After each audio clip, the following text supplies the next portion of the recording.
Hello,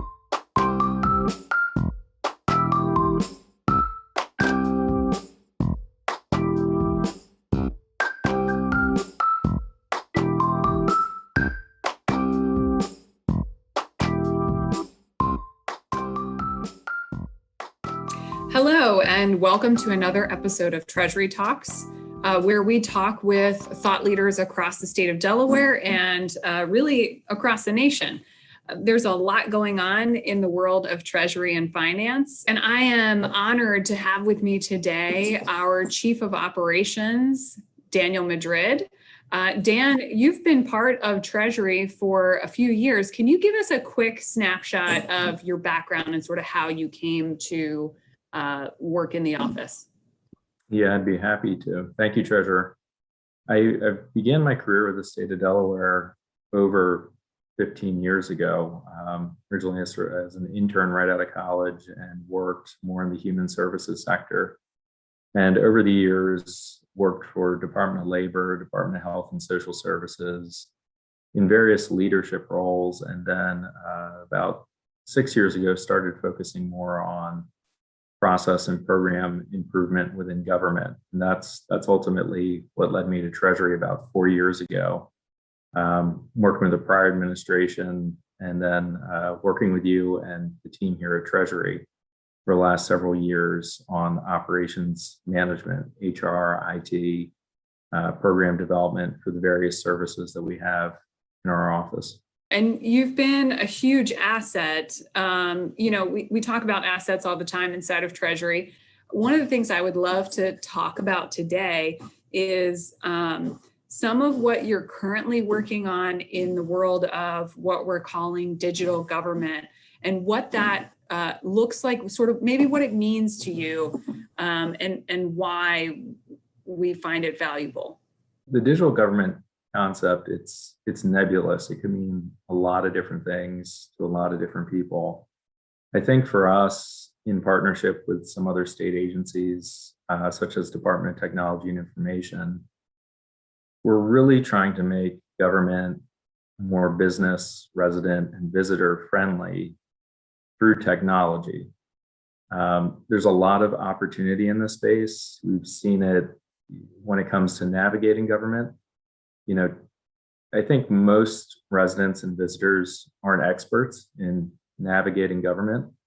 It's burdensome, it's awkward. Most people don't know how to get to the right place, to ask the right questions at times. And I think that's also true for most people who work in government. We're in a large system, and even people within it might be an expert in their respective areas, but they don't necessarily know how to navigate all of it. So with technology, we hope to facilitate a smoother, more intuitive process, not only for the residents and visitors of the state, but also the people and the staff who are working in government in the state of Delaware. I love that you're considering the full scope of who we're interacting with, because I think that's important. And I wonder if you could talk a little bit about what the economic impact is of developing this, and why it's important that we are sort of bringing residents and visitors along for the ride with this sort of transition.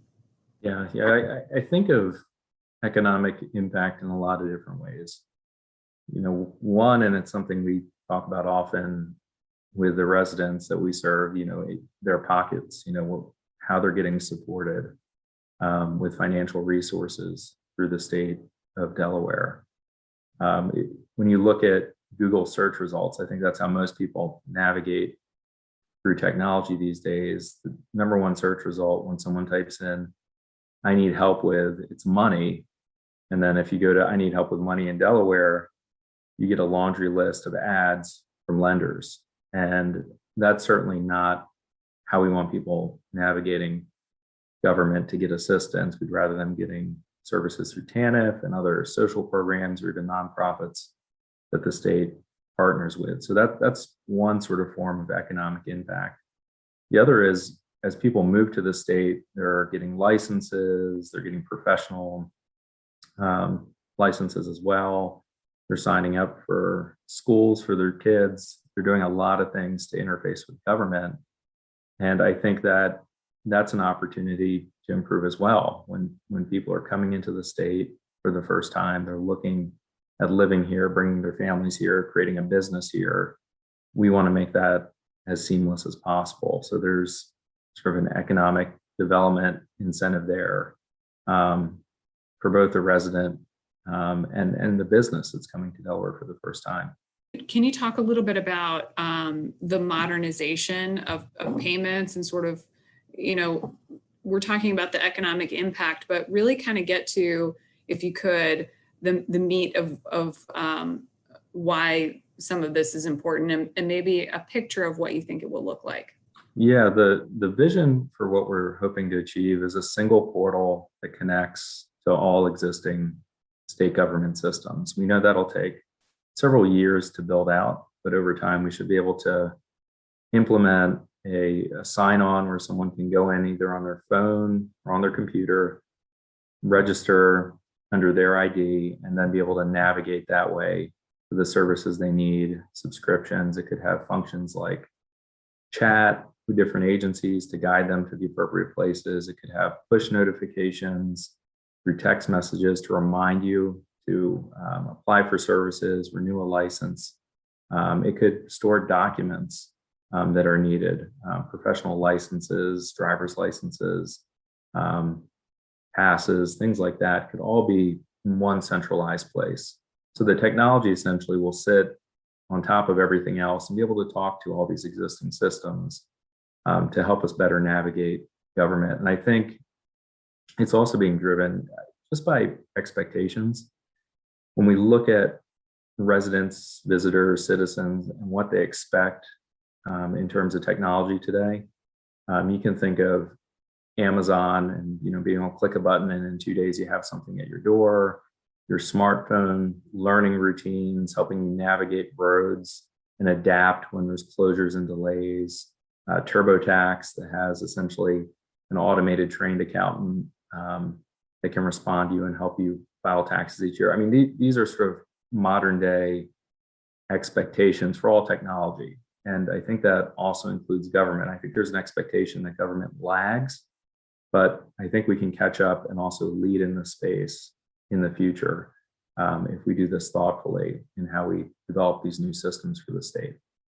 You hear that from time to time, that one of the things that can be fairly disconcerting is that it takes us a little bit of time to evolve in comparison to the way the private sector really works. And it's one of the things I will say of our office and of Treasury, that if we're not moving quickly and sort of capturing some of these opportunities, we really and truly are not serving people well.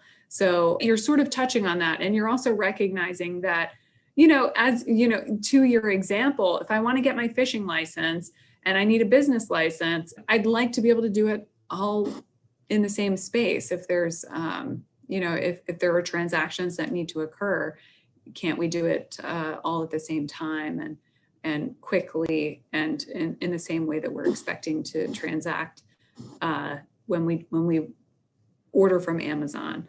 I think the other thing, and I'll just touch on this, and I wonder if you have any thoughts here, is just that when we think about technology, a lot of people think about the risk that's associated with technology.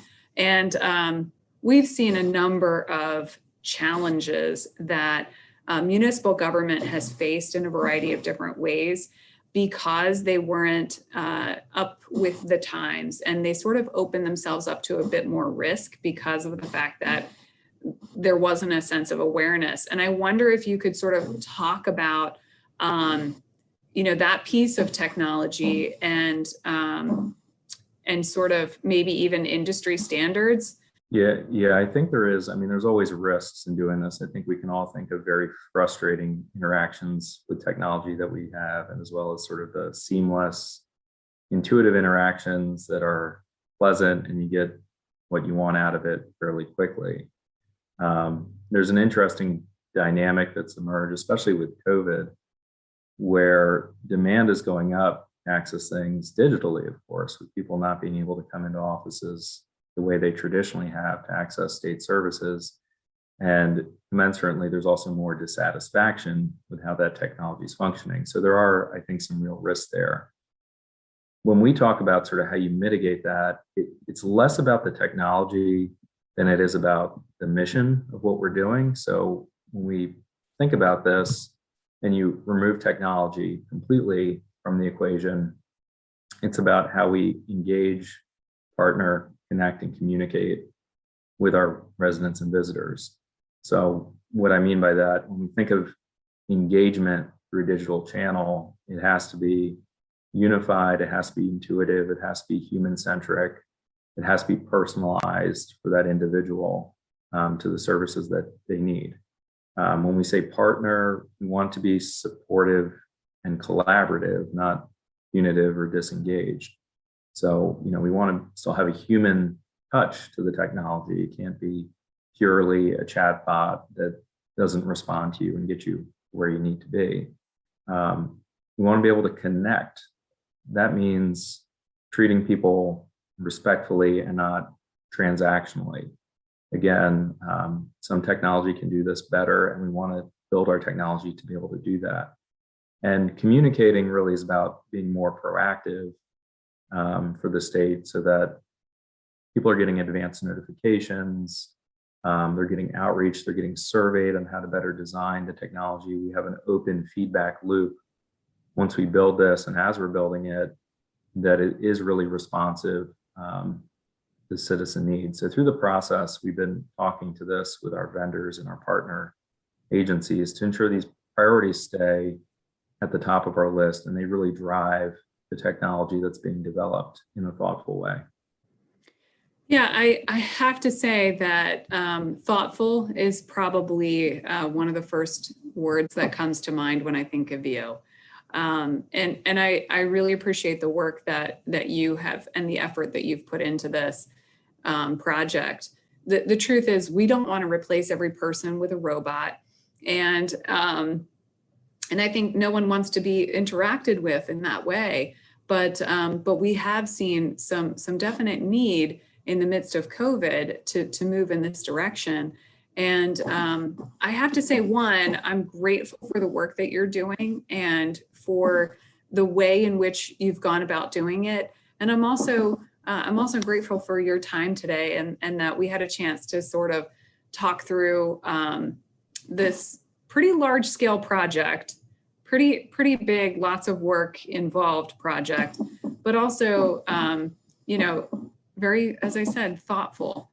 So thank you so much, Dan. I really appreciate it. Yeah, thank you, Treasurer. I always say it's my honor to be a public servant. That's kind of my role first and foremost. That's how I've always thought of myself as an intern, as a director, now as chief operating officer. So, and it's really exciting to be involved in something where I continue to serve and potentially that we can have an impact that could touch many lives in a meaningful way. So I thank you.